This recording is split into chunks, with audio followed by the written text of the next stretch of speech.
Lyca மற்றும் red Jain movies தயாரிப்பில் பிரம்மாண்ட இயக்குநர் சங்கர் இயக்கத்தில் உலகநாயகன் கமல்ஹாசன் நடித்த இந்தியன் 2 ஜூலை 12 முதல் உலகமெங்கும் திரையரங்குகளில்.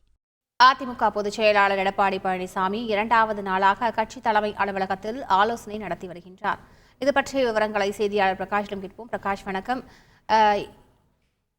இன்னைக்கு நடக்கக்கூடிய ஆலோசனை கூட்டத்தில் என்ன மாதிரியான விஷயங்கள் எல்லாம் ஆலோசிக்கப்படுகின்றன? முழு விவரங்கள் என்ன பிரகாஷ்? நடந்து முடிந்த நாடாளுமன்ற தேர்தல் தோல்வி குறித்து அதிமுக பொதுச் செயலாளர் எடப்பாடி பழனிசாமி நாடாளுமன்ற தொகுதி வாரியாக ஆலோசனை நடத்தி வருகிறார். நேற்றைய தினம் காஞ்சிபுரம் ஸ்ரீபெரும்புத்தூர் தொகுதிக்குட்பட்ட நிர்வாகிகளுடன் ஆலோசனை நடத்திய நிலையில் இன்றைய தினம் இரண்டாவது நாளாக சிவகங்கை, வேலூர் மற்றும் திருவண்ணாமலை இந்த மாவட்டங்களுடைய நிர்வாகிகளுடன் ஆலோசனை நடத்த இருக்கிறார். முதலாவதாக தற்போது சிவகங்கை மாவட்ட நிர்வாகிகளுடன் ஆலோசனை நடத்தப்பட்டு வருகிறது. சிவகங்கை நாடாளுமன்ற தொகுதியில் போட்டியிட்ட வேட்பாளர் மற்றும் அந்த பகுதியை சார்ந்த மாவட்ட செயலாளர்கள், சட்டமன்ற உறுப்பினர்கள், முன்னாள் சட்டமன்ற நாடாளுமன்ற உறுப்பினர்கள், அதே போல அதிமுகவில் பல்வேறு பொறுப்புகளில் இருக்கக்கூடியவர்கள், அந்த தொகுதிக்கு நியமிக்கப்பட்ட பொறுப்பாளர்கள் என அனைவருமே இந்த கூட்டத்தில் பங்கேற்று இருக்கிறாங்க.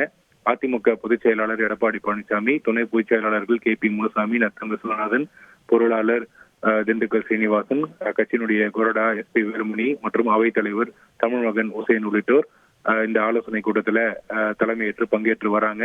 அதுல ஒவ்வொரு நிர்வாகிகளிடத்திலும் கருத்துக்கள் கேட்கப்பட இருக்கிறது. குறிப்பாக சிவகங்கை நாடாளுமன்ற தொகுதியில பதிவான வாக்குகள், அந்த நாடாளுமன்ற தொகுதிக்குட்பட்ட சட்டமன்ற தொகுதி வாரியாக அந்த ஒவ்வொரு சட்டமன்ற தொகுதிக்கும் பூத் வாரியாக எவ்வளவு வாக்குகள் பெறப்பட்டிருக்கிறது என்பது குறித்த அனைத்து தரவுகளோடு இந்த தலைமையில பொதுச் செயலாளர் எடப்பாடி பழனிசாமி அந்த தரவுகளுடன் இந்த கூட்டத்தை நடத்தி வருகிறார். அதுல இந்த தேர்தல் பிரச்சாரத்தின் போது இல்ல தேர்தலை எதிர்கொண்ட போது என்னென்ன சவால்களை சந்தித்தார்கள், என்னென்ன பிரச்சனைகள் இருந்தது, களத்துல என்னென்ன பிரச்சனைகள் இருந்தது, தோல்விக்கான காரணங்களாக என்னென்ன பார்க்கப்படுகிறது என்பது குறித்தெல்லாம் நிர்வாகிகளிடத்தில் கேட்டறிகிறார்கள். குறிப்பாக நேற்று தினம் காஞ்சிபுரம் மற்றும் ஸ்ரீபெரும்புத்தூர் நாடாளுமன்ற தொகுதிக்குட்பட்ட நிர்வாகிகளுடன் நடத்தப்பட்ட ஆலோசனையில பெரும்பாலான நிர்வாகிகள் கூட்டணி பலமாக இல்லாதது ஒரு முக்கிய காரணிகளாக அவர்கள் தெரிவித்திருக்கிறாங்க.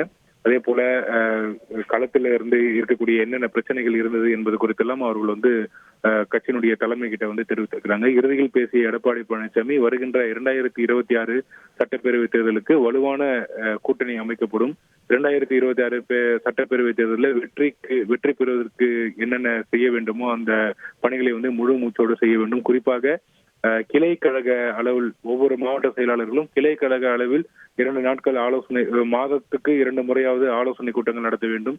குறிப்பாக இளைஞர்களுக்கு அதிக அளவுல பொறுப்புகள் வழங்கி இளைஞர்களை கட்சியில ஊக்குவிக்க வேண்டும் உள்ளிட்ட பல்வேறு ஆலோசனைகளை வழங்கியிருக்கிறார். 2026 சட்டப்பேரவை தேர்தலில் அதிமுக வலுவான கூட்டணி அமைக்கும். கூட்டணி அமைக்கக்கூடிய அந்த பணிகளை கட்சியினுடைய தலைமை பார்த்துக் கொள்ளும்.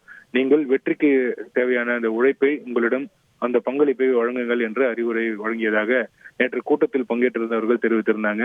அந்த அடிப்படையில இன்றைக்கு இரண்டாவது நாளாக சிவகங்கை மாவட்டத்தில் சிவகங்கை நாடாளுமன்ற தொகுதிக்குட்பட்ட நிர்வாகிகள் தற்போது பங்கேற்று இருக்கிறாங்க. அவர்களிடத்துல கருத்துக்கள் கேட்கப்பட இருக்கிறது. இந்த கூட்டமானது தற்போது தொடங்கி இருக்கிறது. இந்த கூட்டம் சரியாக ஒரு 2 மணியிலிருந்து 2.5 மணி நேரம் நடக்கும் என்று எதிர்பார்க்கப்படுகிறது. அதனைத் தொடர்ந்து வேலூர் நாடாளுமன்ற தொகுதிக்குட்பட்ட நிர்வாகிகளுடனான ஆலோசனை கூட்டம் நடைபெற இருக்கிறது. வேலூர் நாடாளுமன்ற தொகுதிக்குட்பட்ட நிர்வாகிகளும் தற்போது கட்சியினுடைய தலைமை அலுவலகத்துக்கு காத்திருக்கிறார்கள். கூடுதல் விவரங்களுக்கு நன்றி பிரகாஷ்.